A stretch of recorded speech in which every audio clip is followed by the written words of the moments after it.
I've seen people choose a nursery building that they thought was perfect, only to realise later it was limiting their income from day one. And I've also seen the opposite, where a relatively small change in layout allowed someone to accommodate 14 more children, increasing their potential revenue by at least £14,000 per month. Same sector, same type of building, completely different outcomes. And the difference wasn't luck.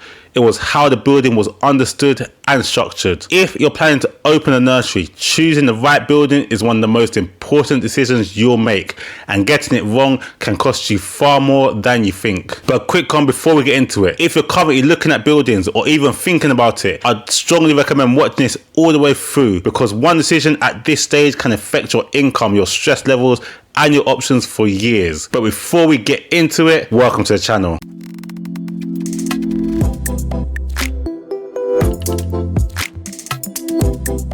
Welcome to the channel Open Nursery with myself, Kurt Lianya, where I support people to open, run and grow successful nurseries. I support people across the UK opening and structuring nurseries, from choosing the right building all the way through to preparing for Ofsted and running the setting successfully. And one of the most common and costly mistakes that I see happens right at the beginning, at the building stage. Most people choose a nursery building based on how it looks. They walk in and think, this feels right, I can imagine children here, or this feels like it could be a nursery, and that's completely natural. But it's also where problems start, because nurseries don't succeed based on how a building feels. They succeed based on how a building functions. A building can look perfect on the surface, but underneath it might be limiting your capacity, creating operational issues, causing safeguarding concerns, or restricting your long-term income without you even realizing it. And the difficult part is, most of those issues aren't obvious when you first walk in. They only become clear once you understand how nurseries actually operate day to day. That's why I say this: a nice looking building can still be a poor business decision. And once you sign the lease or committed financially, your flexibility becomes very limited. So the goal isn't just to find a building that looks good, it's to find a building that works. So if it's not about how a building looks, what should you actually be looking at? When I walk into a potential nursery building, I'm not thinking about decoration. I'm not thinking about colours, furniture, or how it feels at first glance. I'm thinking about four key things: capacity, flow, compliance, and financial potential. Capacity is about how many children the building can realistically accommodate, not just on paper, but in a way that actually works day to day. Flow is about how the space operates, how children move, how staff move, how rooms connect, and whether the layout makes sense operationally. Compliance is about whether the building supports what Ofsted will expect: safeguarding, visibility, safety, and overall suitability. And finally, financial potential, the big one, because ultimately this isn't just a setting, it's a business, and the structure of the building will directly affect how that business performs. Once you start looking at a building through that lens, everything changes. The mistake I see by far is people underestimating how important capacity is. They look at a space and think, this room will work, that area seems fine, but they're not thinking in terms of ratios, usable space, or long-term income. Every room in your nursery contributes to your capacity, and your capacity directly affects your revenue.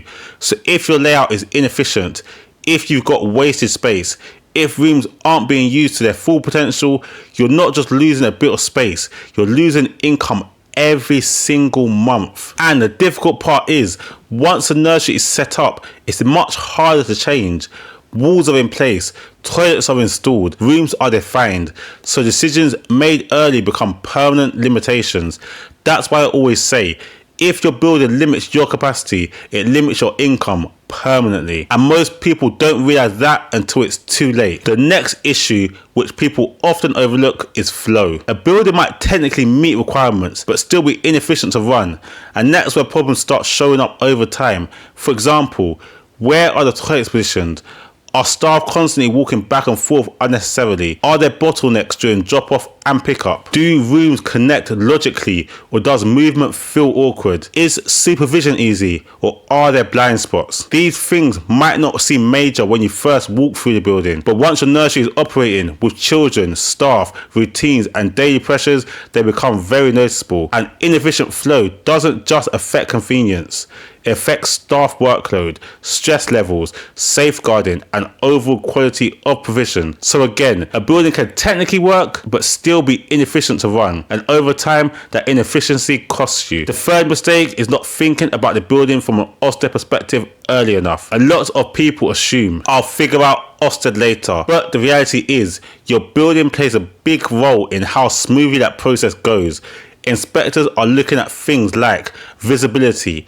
Can children be supervised effectively? Safeguarding. Are there any risks in how the space is set up? Suitability. Does the environment support children's development? Organisation. Does the layout make sense? And if there are weaknesses in the building, they will come up. Sometimes that means adjustment. Sometimes that means delays. And in some cases, it can affect whether you're ready to open when you plan to. So instead of thinking, I'll deal with Ofsted later, it's much better to think, does this building already support what Ofsted would expect? Because fixing problems after inspections is always more stressful, more expensive, and more time consuming. Which is why I always say, you don't want to fix problems after inspections. You want to avoid them before. Now this is where things get really interesting, because sometimes the difference between an average nursery and a successful one comes down to changes that don't look dramatic at first. I had a face-to-face meeting with someone who was preparing a building for their nursery. They had already planned the layout themselves, and to be fair, it looked reasonable.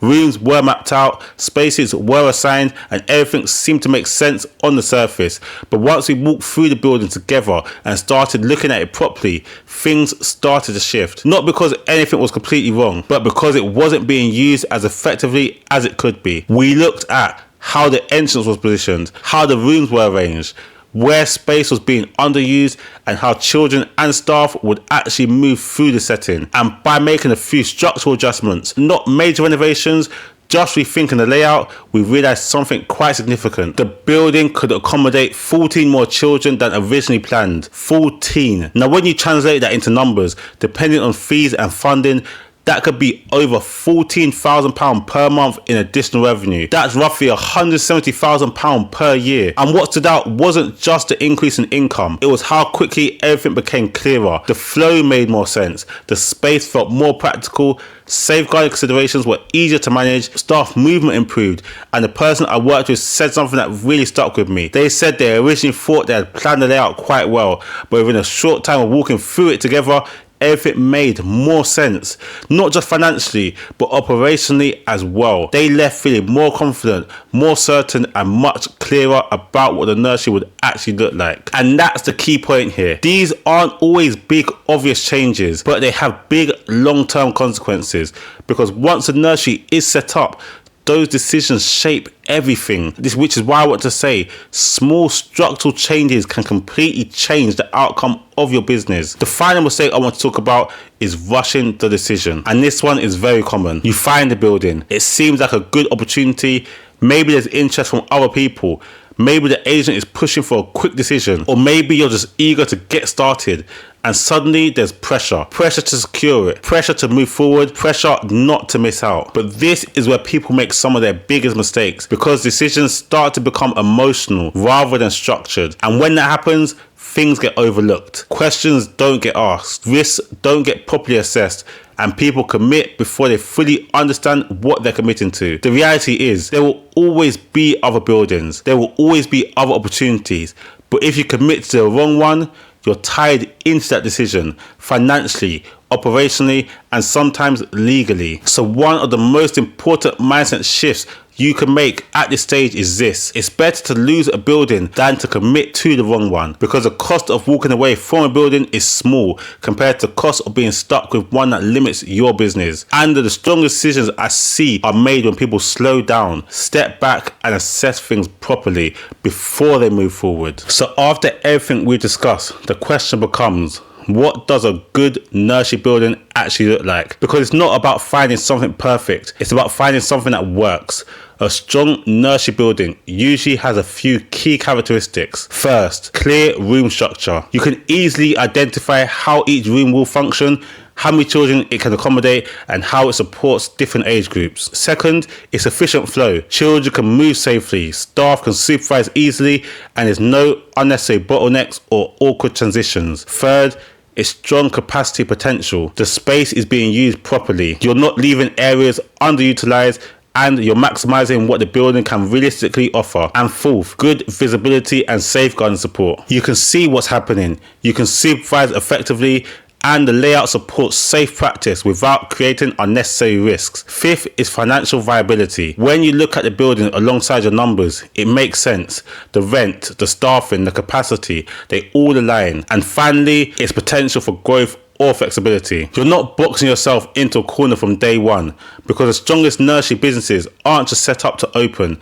they're set up to grow. And this is why many people choose to have their buildings sense checked before they commit, because at this stage, your decision carries a lot of weight. Once you sign the lease, once you started building work, once you committed financially, your options become more limited. And most of the value in this process comes from getting things right at the beginning, not fixing them later. Sometimes it's not about changing everything, it's about spotting the one or two things that make a significant difference. So if you're looking at a building or even considering one and you want a second opinion before you move forward, that's something I support people with. Whether that's through one-to-one consultations where we go through the building together, where I can visit your building and help you to sense check decisions, or through the mentorship program where I support you through the full process. You'll find more details in the description if that's something you want to explore. But even if you don't, make sure you take the time to assess things properly before committing. If you want more guidance on structuring your nursery from the beginning, check out the video that's on the screen now.